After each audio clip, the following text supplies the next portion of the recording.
Good morning, good afternoon, good evening, and welcome to BTC-TV, Channel 3. This is Scribbler with your host, Ben Wustenberg.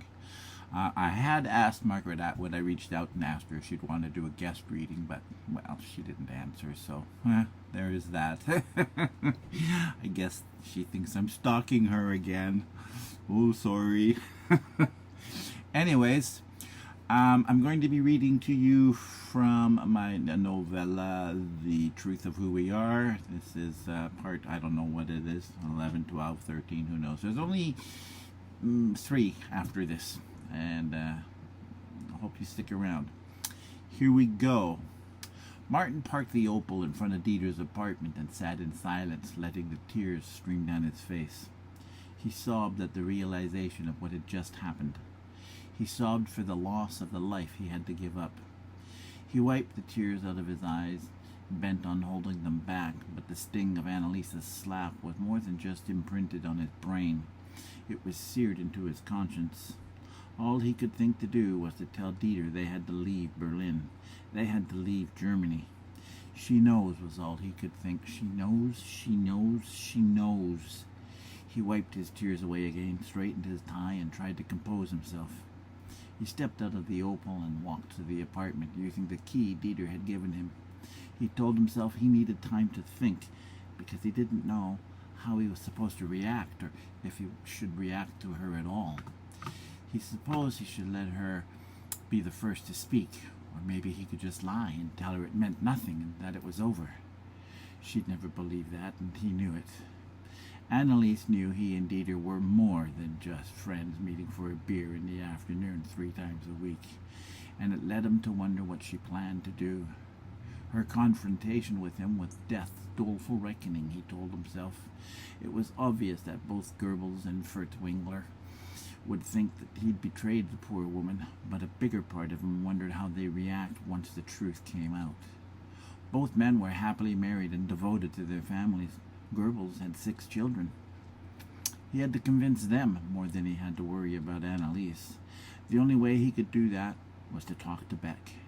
He'd have to convince the old maestro to lie for him, and the first time in his life, Martin didn't know how Beck would react.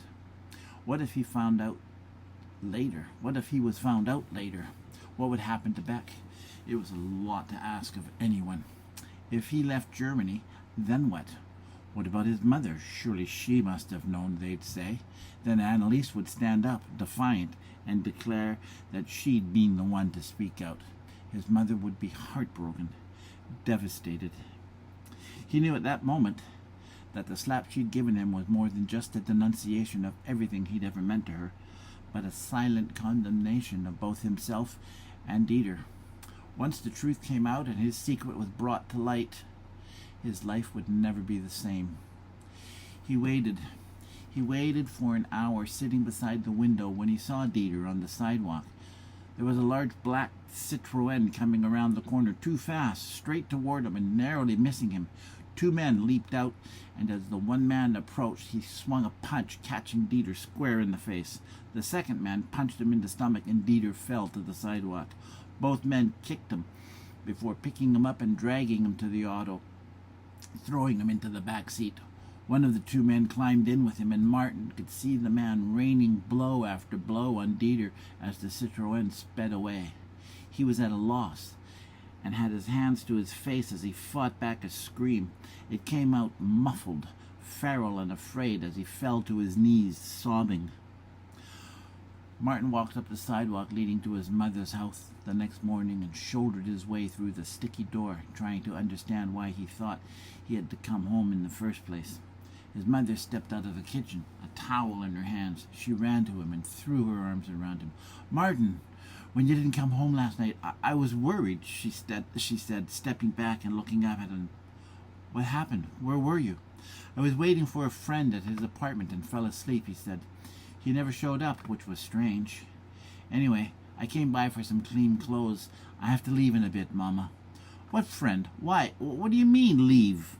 "I never heard anything about a trip. Did Herr Beck find you another concert engagement?" "Where?" She led him into the breakfast room, a small nook away from the kitchen, and they sat down. The east-facing window let in a thin shaft of light that reflected off the floor, but it was enough. She looked at him closely, and he could see that he had her attention. "It's in Austria, near the Swiss border," he said, amazed at how easily the lie came out. "There's no fighting there, is there?" "Mama, the Swiss are the only ones we're not fighting. But no, at least I hadn't heard anything about any fighting going on there." He saw a figure out in the field behind the house. Is Annaliese here?" "Yes, she's out in the field. She should be back soon." "Why is she out in the field?" he asked. "We planted some vegetables." "You did? Who else knows beside you?" "Herr Stoop, of course. You told the neighbor.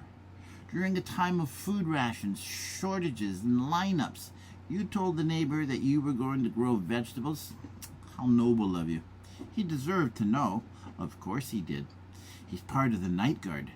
"There is no night guard, Mama. This is Hitler's Germany, not the Kaiser's. What if he sees someone rooting through there at night and shoots, not knowing it's me? What if he hits me? Kills me?" "Mama, the man can barely see. That's why he's not in the army. He's probably legally blind. Believe me when I say that that man should not have a gun. If he does, and he shoots you, it's because someone is rummaging through his garden." Martin heard the door open and went upstairs to his room. He grabbed his travel bag and shaving kit, stuffed 2 more pairs of slacks into the bag, then threw in another shirt and forced the bag closed. He opened the second drawer and pushed aside a row of neatly folded shirts, lifting up a small box. He opened the box and took all the money. He checked his inside pocket to reassure himself that he had his passport and travel visa. He put the shaving kit under his arm and picked up the travel bag, making his way down the narrow steps. When he got to the bottom of the stairs, he put the bag down and looked at Annaliese. He looked at the floor rather than confront her, and she turned her back on him. His shoulders sagged, and he looked at his mother. He tossed his head to the side, and she nodded, standing up. She smiled awkwardly as he stepped in front of Annaliese. "Annaliese, no. I've decided you don't get to talk," she said. "This is not about you. For once. This is about me and how you hurt me without ever laying a hand on me. And you didn't, did you?" she asked, turning around to face him. "Lay a hand on me. I wanted you to. Oh, I needed you to touch me, just to let me know that you cared. I never once thought, when you said you wanted to wait until we got married, that you meant no touching, a platonic relationship at the start of a new relationship rather than at the end. And you didn't think it was strange? I knew people who promised to wait until after the wedding, but only for that. They explored other ways." She grew silent for a moment, her head tilted slightly to the side. She was dressed like a farmer, he noticed, with large, oversized pants and a shirt.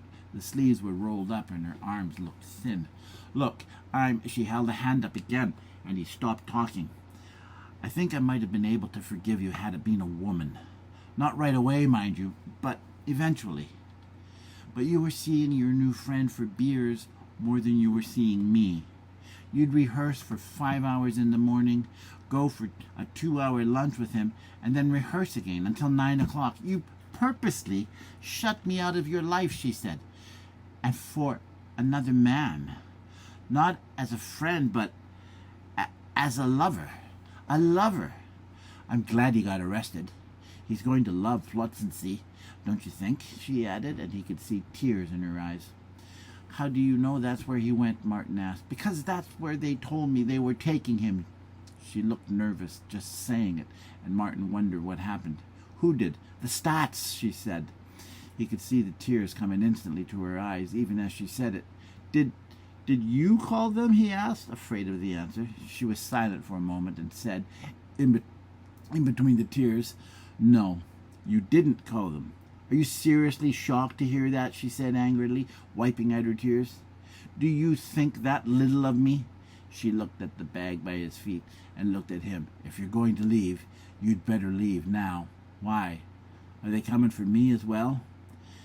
"They were always coming for you." And that's it. That's the end of it. And next reading is the last chapter, and there's 1, 2, 3 parts. 3 parts, yes. So 3 more weeks. And then I start a new one, and that one's going to be controversial. But hey, we won't talk about that for a while, will we? I just want to say goodbye to my friend Mike, who left us yesterday. He was a fun guy. First time I met him, he was Fu Manchu, and I was Captain Morgan at a costume party. We never even knew what each other looked like. We met each other again after that, and it was like meeting each other for the first time all over again. We just laughed all the time. Laugh. And now he's gone. But hey, you know, life goes on and then it doesn't. That's the way it is. That's my motto now. Ever since Steve. But hey, that's another story, and I'm not talking about him because that's really bad. Anyways, I just wanted to say that because, well, like all my friends, he meant a lot. They all mean a lot. But anyways, that's it, okay? I'm sorry. I'll try and get a hold of Margaret Atwood again, but, well, you know, she's dodging me. So, there you go. Alrighty, that's it. Ciao for now. Same bat time, same bat channel.